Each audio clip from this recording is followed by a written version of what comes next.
Revolution, a report by the Council of the Club of Rome. And this is what it said. In searching for a common enemy against whom we can unite, we came up with the idea that pollution, the threat of global warming, water shortages, famine and the like would fit the bill. Uniting people behind a common threat. This is the classic hidden hand mass manipulation. In their totality and their interactions, these phenomena do constitute a common threat which must be confronted by everyone together. And of course, part of this whole thing is we must not use fossil fuels for energy. But the people that are ultimately behind the Club of Rome are the same people who systematically suppress technology, which was shown to work a long time ago by the great Nikola Tesla, that accesses electrical and electromagnetic fields and sources in the atmosphere and turns them into usable warmth and power with no effect in terms of fossil fuels. And once the technology is in place, no bills either. So it's all a scam. It's not about protecting the environment. It's about advancing this agenda. Now, of course, the environment is a wonderful excuse to do anything you like, because what is the definition of the environment?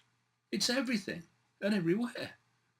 So once you say we are imposing environmental policies, what you get is the free rein to change anything, because everything in effect is the environment. Now, a key part of this, although it's being superseded now, as I'll get to as we go along, is something called Agenda 21. Agenda 21, Agenda for the 21st Century.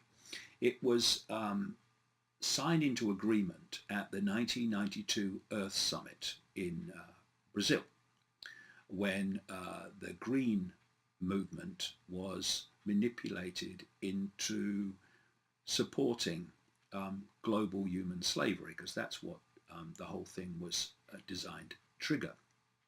And the Agenda 21 society is one that is, if you like, well, using their own terms, it is a post-industrial, post-democratic society. And it was headed, the 1992 Summit in Brazil, was headed by a Canadian oil billionaire and business billionaire called Maurice Strong.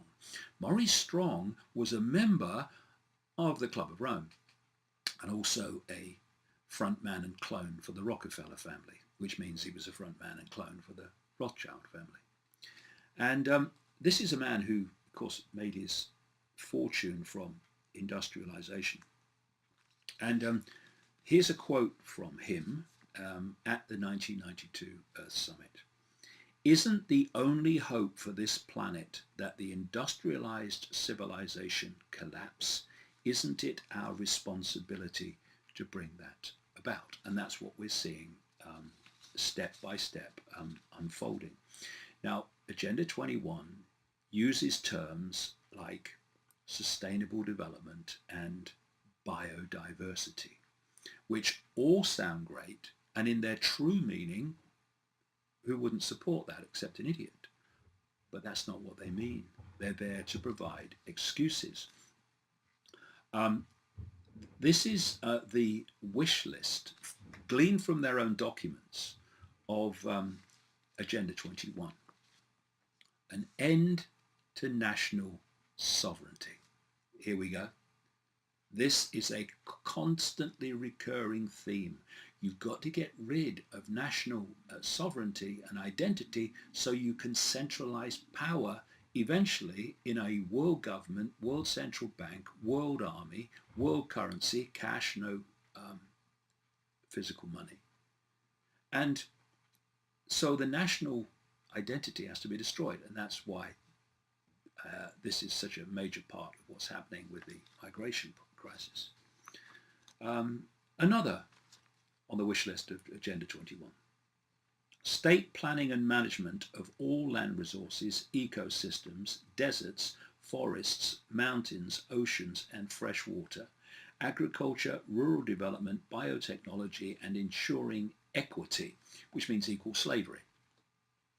And so all these things, state planning and management of all land resources, ecosystems, deserts, forests, mountains, oceans and fresh water, that agriculture, rural development, biotechnology, that means control by the state, global state, of all those things.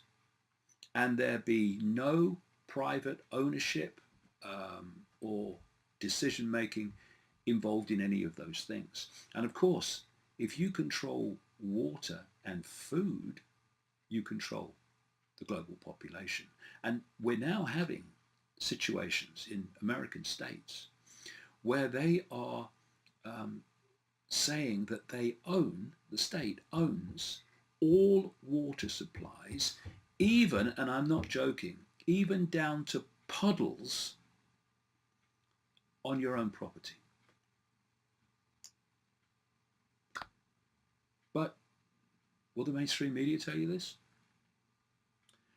Another one, the state to define the role of business and financial resources. In other words, they're going to control business and they're going to control the global financial structure through this world central bank. Abolition of private property because it's not sustainable. Control by the state on every level. Restructuring the family unit. And that is a constant in all these different documents, the end of the family unit, because they want control of all children from birth. If you read things like Brave New World by Aldous Huxley, published in 1932, you will see that is laid out in terms of the state control of children. Now, what's the next one on the list? Children raised by the state. And that is why we are seeing phenomenal numbers of children, not just in Britain and America, but elsewhere, being taken from loving parents and put into care and forcibly adopted by social services and child protection on the most spurious, ludicrous reasons that you could imagine to justify those children being taken away. People told what their job will be. That is, again, complete control of human society. Major restrictions on movement, and we're seeing this in terms of how it's being more and more difficult to get around because of this increasing national security. Creation of human settlement zones. The human settlement zones are supposed to be highly concentrated, mass populated cities of high-rise buildings eventually. And most of the rest of the land in places like America denied to human occupation.